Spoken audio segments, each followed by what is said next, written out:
Well, not to listen to the Fed chair. It's not certainly not locked in, and it's certainly the most likely date as it seems right now. But of course, things can change between now and then.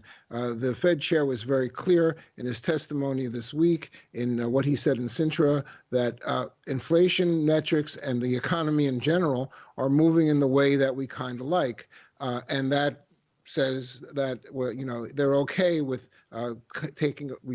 retracting some of the restraint that's in the current policy setting. But all right, he added, he said, well, we're at 4% unemployment roughly. Inflation is at 2% roughly. The economy is growing at potential roughly. He says that's kind of like we want to see. That's one thing you can say. But he also implied, well, why would we want to change anything if the economy is at full employment with inflation where we want it to be and it's growing nicely? Why would we want to tinker with what we have right now? Why would you want to cut rates under those circumstances? So there's this cloud hanging over the September meeting. There certainly is noise, buzz, and data to support a rate cut at that meeting, but there also is a cloud hanging over that decision. Why would you tinker with it if it's not broken? And I suppose the big question mark is that because they missed out a little bit on the hiking cycle, they worry whether they would have been able to navigate the cutting cycle correctly. Is that soft landing rhetoric still in place? Well, I think the best advice anybody can give markets, whether they're currency markets or the bond markets or the stock markets, is don't bet against the Fed. And the message from the Fed has been that, yeah, they see that they're going to have to cut rates. They're going to have to cut rates. And Powell started talking about this, again, both in Sintra and his testimony this week, because as inflation falls, real interest rates will get higher, and they don't want to cause a recession. They don't want to see the unemployment rate go up. So the next move is going to be down. The Fed's telling us that that's the right bet. The actual timing of it, imprecise. And again, listen to the Fed. Don't put all of your money on the notion that the Fed's going to do something that they haven't told us they're going to do, or that they're not going to do something that they have told us they're going to do. Carl, you mentioned the stock market there.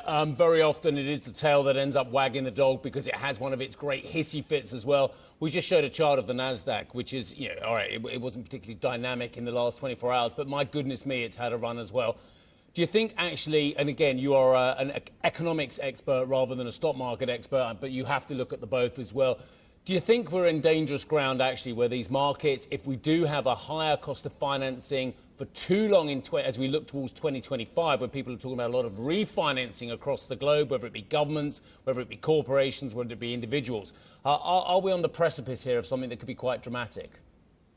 Well, there's nothing in the economics that signals that the economy is on the precipice of a deep recession or of a sudden turn of events. But then again, we very rarely see it coming, even though we've never seen a boom that hasn't been followed by a bust. All right, we've never seen a recession that hasn't been followed by a recovery. But in the first instance, all right, at some point the stock market rally will end. It's inevitable. But right now, there's nothing immediately on the horizon to suggest that the economy is going to remove its support for strong equity markets. We look at the initial claim numbers, and yeah, they're up a little bit, but the general level of claims, despite the increase, is at the same place where it was in 1968. We look at the employment numbers, and they're flat as a board, a little bit above 200,000 a month in new jobs created, and that's nothing like what we see in a recession or in the run-up to a recession ever. And all the surveys we look at and so on tell us the economy is still chugging forward.